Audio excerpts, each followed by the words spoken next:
सुदामा की जिद।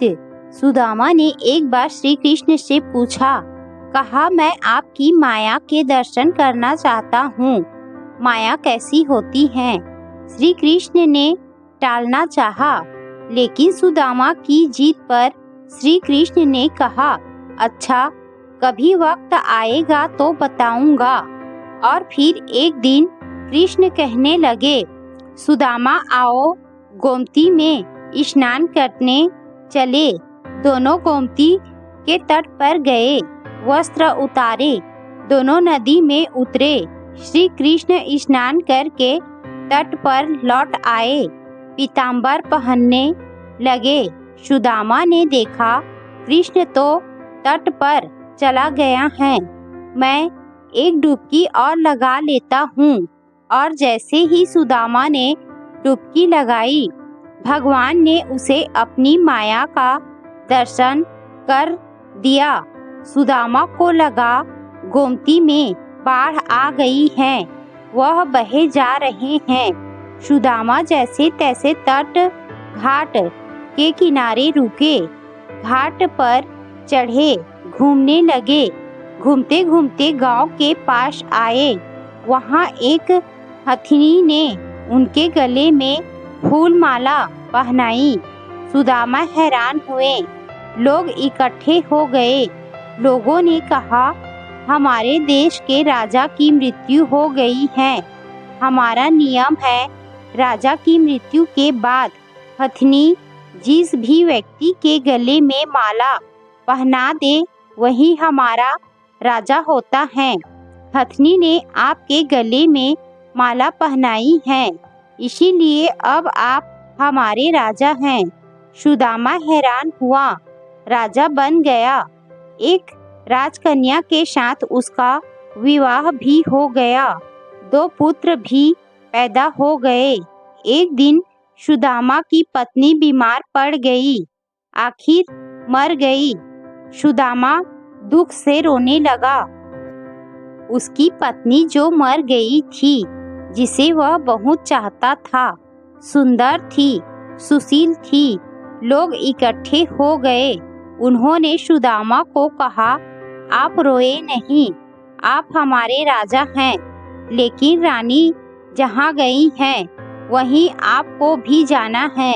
यह मायापुरी का नियम है। आपकी पत्नी को चिता में अग्नि दी जाएगी। आपको भी अपनी पत्नी की चिता में प्रवेश करना होगा। आपको भी अपनी पत्नी के साथ जाना होगा। सुना तो सुदामा की सांस रुक गई, हाथ पांव फूल गए। अब मुझे भी मरना होगा। मेरी पत्नी की मौत हुई है, मेरी तो नहीं। भला मैं क्यों मरूं? यह कैसा नियम है? सुदामा अपनी पत्नी की मृत्यु को भूल गया, उसका रोना भी बंद हो गया। अब वह स्वयं की चिंता में डूब गया।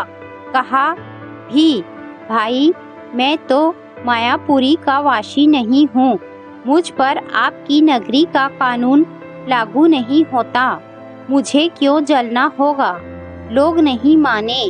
कहा, अपनी पत्नी के साथ आपको भी चिता में जलना होगा, मरना होगा, यह यहाँ का नियम है। आखिर सुदामा ने कहा, अच्छा भाई, चिता में जलने से पहले मुझे स्नान तो कर लेने दो।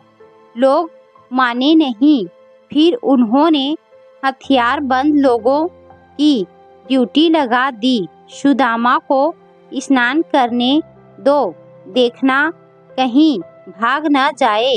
रह रह कर सुदामा रो उठता। सुदामा इतना डर गया कि उसके हाथ पैर कांपने लगे। वह नदी में उतरा, डुबकी लगाई और फिर जैसे ही बाहर निकला, उसने देखा माया नगरी कहीं भी नहीं। किनारे पर तो कृष्ण अभी अपना पीतांबर ही पहन रहे थे और वह एक दुनिया घूम आया है, मौत के मुंह से बचकर निकला है। सुदामा नदी से बाहर आया, सुदामा रोए जा रहा था। श्री कृष्ण हैरान हुए। सब कुछ जानते थे फिर भी अनजान बनते हुए पूछा, सुदामा तुम रो क्यों रहे हो? सुदामा ने कहा, कृष्ण मैंने जो देखा है वह सच था या यह जो मैं देख रहा हूँ? श्री कृष्ण मुस्कुराए, कहा, जो देखा होगा वह सच नहीं था, भ्रम था, स्वप्न था, माया थी मेरी, और जो तुम अब मुझे देख रहे हो यही सच है। मैं ही सच हूँ। मेरे से भिन्न जो भी है वह मेरी माया ही है, और जो मुझे ही सर्वत्र देखता है, महसूस करता है, उसे मेरी माया स्पर्श नहीं करती। माया स्वयं का विस्मरण है। माया अज्ञान है। माया परमात्मा से भिन्न। माया नर्तकी है, नाचती है, लेकिन जो श्री कृष्ण से जुड़ा है वह नाचता नहीं, भ्रमित नहीं होता, माया से निर्लेप रहता है। वह जान जाता है। सुदामा भी जान गया था।